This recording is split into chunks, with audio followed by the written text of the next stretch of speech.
जब रिश्तेदार एक ही अभिज्ञानात्मक लेबल के अधीन विलयित या समेकित हों। क्या है? एक ही अभिज्ञानात्मक लेबल के अधीन समीकृत हो तो नातेदारी शब्दावली व्यवस्था को निम्नलिखित में से किस एक नाम से जानते हैं। यहाँ पर ऑप्शन दिया गया है वर्गीकार प्रकार, बी है विशिष्ट जाति सूचक प्रकार, सी है वर्णात्मक प्रकार और डी है इनमें से कोई नहीं। तो गाइस यहाँ पर आपका ए वाला ऑप्शन सही है, वर्गीकार प्रकार। जब सभी रिश्तेदार, सभी नातेदार एक ही अभिज्ञानात्मक लेबल के अधीन आ जाएं, तो उनके पहचान की शब्दावली कौन सी होती है? वर्गीकार प्रकार की होती है। वर्गीकार प्रकार के शब्द वे होते हैं जिन्हें अन्य किसी शब्द से आखंडित नहीं किया जा सकता। जैसे आपका माता पिता, ठीक, आपका माता पिता है, क्या है? इसे आखंडित नहीं किया जा सकता। जैसे चाचा चाची, ठीक है। तो ये क्या है? एक ही पहचान के लेबल के अधीन है, तो यह आपका वर्गीकार हो जाएगा। अगला आपका क्वेश्चन है,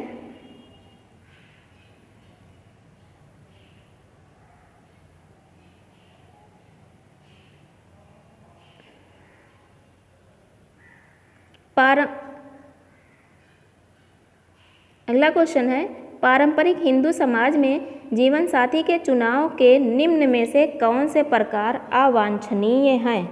यहाँ पर देखिए, हिंदू समाज में प्रचलित विवाह के जो नियम हैं उनको दिया गया है, ठीक। और आपको पता होगा कि हिंदू समाज में विवाह से संबंधित 8 प्रकार पाए जाते हैं, ठीक है। 8 में 4 वांछनीय हैं और 4 अवांछनीय हैं। तो यहाँ पर आपका जो क्वेश्चन पूछा गया है वो किसके बारे में पूछा गया है?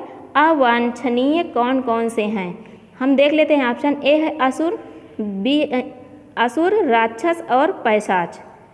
दूसरा बी वाला ऑप्शन है ब्रह्म, असुर, आर्स और गांधर्व। सी वाला है राक्षस, दैव, प्रजापति और पैशाच। और डी वाला है ब्रह्म, आर्स और राक्षस। तो यहाँ पर आपका गाइस जो 4 वांछनीय हैं और 4 अवांछनीय हैं, ठीक है, उनमें आपका वांछनीय में ब्रह्म है, दैव है, आर्स है और प्रजापति है। इसके अलावा जो 4 अवांछनीय हैं उनमें असुर है, राक्षस है, गांधर्व है और पैशाच है। तो देखिए ये कहाँ पर हमें मिल रहा है? इसमें ए वाले में हमें असुर मिल रहा है, ठीक, राक्षस और पैशाच। तो यही ए वाला आपका सही है। बी वाले में देखिए हमें ब्रह्म मिल जा रहा है जो वांछनीय में आता है, ठीक। इसके अलावा आपका आर्स भी मिल जा रहा है। सी वाले में देखिए आपका दैव मिल जा रहा है और प्रजापति भी मिल जा रहा है। इसमें भी आपका ब्रह्म और आर्स मिल जा रहा है। तो गाइस यहाँ पर आपका यही ए वाला ऑप्शन सही है जो अवांछनीय प्रकार में आता है। तो देखिए हिंदू समाज में प्रचलित विवाह के जो 8 प्रकार दिए गए हैं, इनमें 4 वांछनीय और 4 अवांछनीय का उल्लेख आपकी स्मृतियों में पाया जाता है। अगला क्वेश्चन हमारा है, तारावाड़ की सबसे छोटी इकाई को कहते हैं। तारावाड़ की सबसे छोटी इकाई को क्या कहते हैं, किस नाम से जानते हैं? देखिए तारावाड़ क्या है? ये मालाबार के नायरों में मात्र सत्तात्मक संयुक्त परिवार हैं, जिन्हें किस नाम से जाना जाता है? तारावाड़ के नाम से जाना जाता है, ठीक। तारावाड़ ये किस भाषा का शब्द है? मलयालम भाषा का शब्द है। याद रखिएगा, नायरों में मात्र सत्तात्मक परिवार जो पाए जाते हैं और जो संयुक्त परिवार हैं, ठीक है, उन्हें किस नाम से जाना जाता है? तारावाड़ के नाम से जाना जाता है, तारावाड़ या तारावाड़। और ये क्या है? मलयालम भाषा का शब्द है। लेकिन इन्हीं मालाबार के नायरों में जो एकाकी मात्र सत्तात्मक परिवार पाए जाते हैं, सबसे छोटी इकाई की बात की जा रही है तो एकाकी की बात की जा रही है। जो एकाकी संयुक्त परिवार पाए जाते हैं उनका नाम क्या होगा? तो उनका नाम ए ऑप्शन दिया गया तवाजी, बी है नंबूदरी एक जाति है, सी है चेरी और डी है कोली, ये जातियाँ। यही है आपका ए वाला सही है, तवाजी। यानी मालाबार के नायरों में मात्र सत्तात्मक परिवार पाए जाते हैं, ठीक। मात्र सत्तात्मक परिवारों में परिवार 2 प्रकार के हैं, एक संयुक्त हैं, ठीक है, और दूसरा एकाकी है, ठीक। अब संयुक्त जो है उन्हें तारावाड़ कहा जाता है और जो एकाकी हैं उन्हें तवाजी के नाम से जाना जाता है। अगला क्वेश्चन हमारा है, सूची 1 का 2 से मिलान कीजिए और सही उत्तर का चयन कीजिए। तो देखिए यहाँ पर सूचियाँ दी गई हैं और कूट दिए गए हैं। सूची 1 में दिया गया है परिहास संबंध, बी में वर्जना यानी टैबू की बात की गई है, सी है वर्गात्मक पदावली वर्गात्मक नातेदारी की बात की गई है और बी है टोटमवाद। सूची 2 में मार्गन, पेडलर, दुर्खीम और जेम्स फ्रेजर यानी विद्वानों के नाम दिए गए हैं और एक तरफ आपका कुछ अवधारणाएं दी गई हैं। पूछा जा रहा है ये किसके द्वारा दी गई हैं। ठीक, तो आइए मिला लेते हैं। परिहास संबंध, आपका परिहास संबंध किसने दिया है? पेडलर के द्वारा दिया गया है। ठीक है, परिहास संबंध ए वाला 2 से मिल जाएगा। वर्जना की बात कौन करता है? टैबू की। टैबू की बात आपका जेम्स फ्रेजर करता है।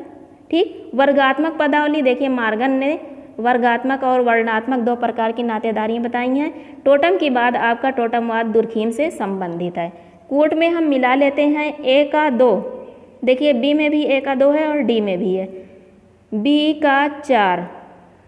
तो यहाँ पर देखिए डी वाले ऑप्शन में बी का 4 मिल रहा है, इसके अलावा भी और किसी में नहीं मिल रहा है तो ये सही हो सकता है, पर इसके अलावा भी हम मिला लेते हैं। वर्गात्मक प्रणाली सी का 1 है, देखिए इसी का ही यानी आपका डी वाला ऑप्शन सही है। बहुत ही अच्छा क्वेश्चन है गाइस, याद रखिएगा।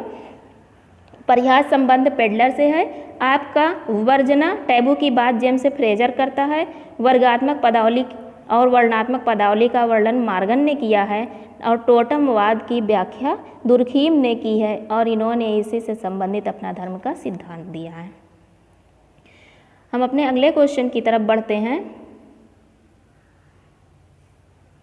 विलिंग सहोदरज विवाह का तात्पर्य है।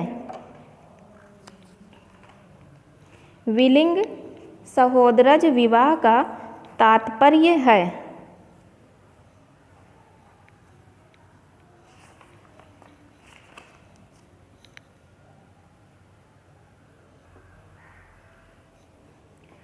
देखिए अगला क्वेश्चन है, विलिंग सहोदरज विवाह का तात्पर्य है। ऑप्शन दिया गया है, ए है मातृ संबंधी नातेदारी का आपस में विवाह, बी है दंपत्ति स्वजनों के साथ विवाह, सी है समलिंगी सहोदरजों के बच्चों के मध्य विवाह और डी है आपका विषमलिंगी सहोदरजों के बच्चों में परस्पर विवाह। तो सबसे पहले क्वेश्चन में जो दिया गया है विलिंग सहोदरज ये क्या होता है?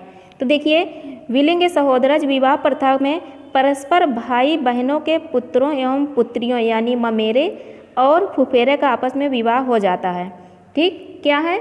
ममेरे और फुफेरे भाई बहनों का आपस में विवाह जब कर दिया जाता है तो यह किस नाम से जाना जाता है? विलिंग सहोदरज विवाह के नाम से। यानी यदि कोई भाई अपनी लड़की का विवाह अपने बहन के लड़के के साथ करे या कोई बहन अपनी लड़की का विवाह या अपने लड़के का विवाह अपने भाई के लड़के के साथ करे तो उसे किस नाम से जाना जाएगा? विलिंग सहोदरज के नाम से जाना जाएगा। ठीक, यह प्रथा आपके भारत के गोंड हो गया, नायर है, ठीक, जनजातियों में पाई जाती है। गोंड है आपका और नायर है, देखिए बहुपति विवाही हैं। ठीक, अब हम अपने ऑप्शन पर विचार कर लेते हैं। हमारा ऑप्शन ए दिया गया है मातृ संबंधी नातेदारी का आपस में विवाह। बी दिया गया है नहीं हो सकता मातृ संबंधी नातेदारी, क्योंकि विलिंग सहोदरज में ममेरे, याद रखिएगा, ममेरे के साथ साथ फुफेरे की भी बात की गई है। सिर्फ माता पक्ष की नहीं पिता पक्ष की भी बात की गई है। दंपति स्वजनों के साथ विवाह ये भी नहीं है। समलिंगी सहोदरजों के बच्चों के मध्य विवाह, समलिंगी सहोदरजों की बात नहीं की गई है। यानी एक बहन अपने लड़के का या अपने लड़के का विवाह अपने बहन के लड़के या लड़की के साथ करे, इसकी बात नहीं की गई है, बल्कि यह कहा जा रहा है कि विलिंग सहोदरज एक बहन अपने लड़की का विवाह अपने भाई के लड़के के साथ करे। तो यहाँ पर डी वाला ऑप्शन है, विषमलिंगी सहोदरजों के बच्चों में परस्पर विवाह, यही सही है। विषमलिंगी सहोदरजों के बच्चों में जब परस्पर विवाह होता है तो उसे विलिंग सहोदरज विवाह के नाम से जाना जाता है। हमारा अगला क्वेश्चन है, निम्नलिखित में से यह विचार किसका था कि शोषी समाज में परिवार एक वैचारिक अनुकूलन की युक्ति है। देखिए परिभाषा दी गई है और पूछा जा रहा है कि यह परिभाषा किस विद्वान की है। ऑप्शन दिया गया है डेविड कूपर, अब दूसरा ऑप्शन है एडमंड लिंच, सी है फ्रेडरिक एंजिल्स और डी है वार्नर। देखिए शोषी समाज की बात की जा रही है। शोषी समाज में परिवार क्या था? वैचारिक अनुकूलन की एक युक्ति थी। इस रूप में परिवार को किसने परिभाषित किया है? तो यहाँ पर आपका ए वाला ऑप्शन सही है, डेविड कूपर ने ही किया है। हमारा है लक्षद्वीप का मुस्लिम समुदाय अनुसरण करता है। लक्षद्वीप का मुस्लिम समुदाय अनुसरण करता है, किसका अनुसरण करता है? ऑप्शन दिया गया है मातृवंशीय नातेदारी एवं द्विस्थानिक आवास का। दूसरा ऑप्शन दिया गया है पितृतंत्रात्मक नातेदारी एवं नवस्थानिक आवास का। दूसरा ऑप्शन आपका दिया गया है पितृतंत्रात्मक नातेदारी एवं नवस्थानिक आवास का। तीसरा है मातृवंशीय नातेदारी एवं मातृ स्थानिक आवास का। चौथा ऑप्शन डी दिया गया पितृवंशीय नातेदारी एवं पति स्थानिक आवास का। तो देखिए आप यहाँ पर ए वाला ऑप्शन सही है। देखिए यहाँ पर ए वाला ऑप्शन सही है। लक्षद्वीप का जो मुस्लिम समुदाय है वह उसके यहाँ मातृवंशीय नातेदारी है और द्विस्थानिक आवास पाया जाता है। मातृवंशीय नातेदारी और द्विस्थानिक आवास के नियमों का यह अनुसरण करता है। तो यहाँ पर आपका ए वाला ऑप्शन सीधे सीधे सही हो जाएगा। हमारा अगला क्वेश्चन है, भ्राता भगिनी संतति विवाह का एक रूप दूध लौटाना प्रचलित है। भ्राता भगिनी संतति विवाह का एक रूप दूध लौटाना प्रचलित है। ऑप्शन दिया गया मध्य प्रदेश के गोंड में, बी है उड़ीसा के संथालों में, सी है छोटा नागपुर के मुंडाओं में और डी है राजस्थान के भीलों में। तो देखिए भ्राता भगिनी संतति विवाह का यह रूप जिसे हम दूध लौटाना के नाम से जानते हैं, ये मध्य प्रदेश के गोंडों में पाया जाता है। ठीक है, भ्राता भगिनी संतति विवाह, यहाँ पर क्या है वही रूप मिलता है देखने को कि भाई की लड़की और बहन के लड़के के बीच आपस में विवाह कर दिया जाता है। भ्राता भगिनी संतति विवाह मध्य प्रदेश के गोंडों में यह देखने को मिलता है। यहाँ पर आपका ए वाला ऑप्शन सही है। अगला क्वेश्चन है, सूचियों का मिलान कर सही उत्तर का चयन कीजिए। सूची दी गई है, एक है नाम परिवारों के नाम दिए गए हैं, दूसरे में जनजातियाँ दी गई हैं। यहाँ पर आपके यह पूछा जा रहा है कि अलग अलग जनजातियों में परिवारों को किस नाम से जाना जाता है। परिवारों में ए है धारवाड़, बी है ओक्का, सी है नोक और डी है इलम। जनजातियों में कुर्ग है, नायर है, गारो है और नंबूदरी है। तो देखिए यहाँ पर हम मिला लेते हैं, धारवाड़ या धारवाड़ आपका ये किस में पाया जाता है? नायरों में। ठीक,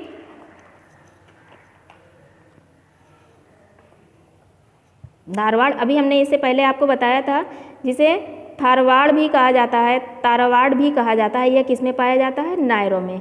बी है ओक्का, आपका ओक्का कुर्ग में। ठीक, नोक आपका गारो और इलम आपका नंबूदरी। नायरों में परिवार को थारवाड़ या धारवाड़ के नाम से जानते हैं। ठीक, कुर्ग में ओक्का के नाम से जानते हैं, गारो में नोक और नंबूदरी में इलम। आइए हम कूट को देख लेते हैं। हमारा ए वाला में ए हो गया है 2, तो देखिए ए में 2, बी में भी है और सी में भी है। ठीक, बी हमारा 1 है तो बी हमारा 1 ये भी हो गया, दोनों सही है। सी हमारा 3 है, तो यहाँ पर देखिए सी वाले में 3 का ऑप्शन सी वाले में आ रहा है, तो यही हमारा सी वाला ऑप्शन सही है।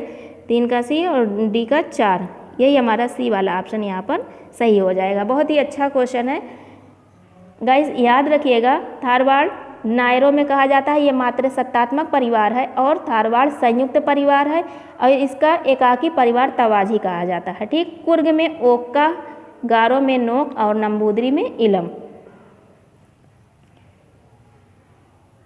21 नंबर का क्वेश्चन है, स्त्रियों के लिए विवाह अनिवार्य कहा जाता है क्योंकि यही एकमात्र संस्कार है जो उनके द्वारा संपन्न किया जाता है। यह कथन है, देखिए कथन दिया गया और यह पूछा जा रहा है कि यह कथन किसके द्वारा दिया गया है। कथन क्या है, स्त्रियों के लिए विवाह अनिवार्य कहा जाता है क्योंकि यही एकमात्र संस्कार है जो उनके द्वारा संपन्न किया जाता है। यानी यही एक संस्कार स्त्रियां करती हैं, इसके अलावा 16 संस्कारों में और कोई भी संस्कार स्त्रियों के द्वारा नहीं किया जाता। तो ये परिभाषा किसने दी है?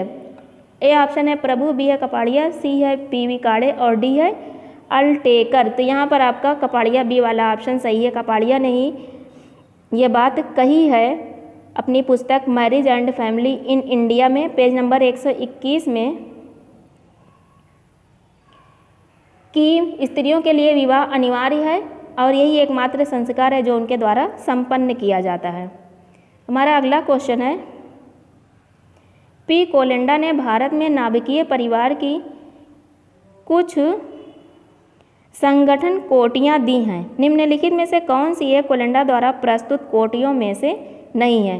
देखिए इन्होंने नाभिकीय परिवार की कुछ कोटियाँ दी हैं, पूछ रहे हैं, चारों ऑप्शन दे दिए गए हैं, कौन उनके द्वारा नहीं दी गई हैं? ए है अनुपूरित नाभिकीय, बी है उप नाभिकीय, सी है एकल व्यक्ति गृहस्थी और डी है अनुपूरित वंशज।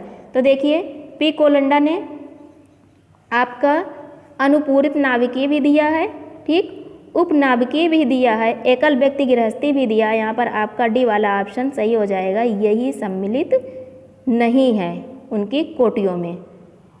याद रखिएगा पी. कोलिंडा ने परिवार को 12 कोटियों में वर्गीकृत किया है।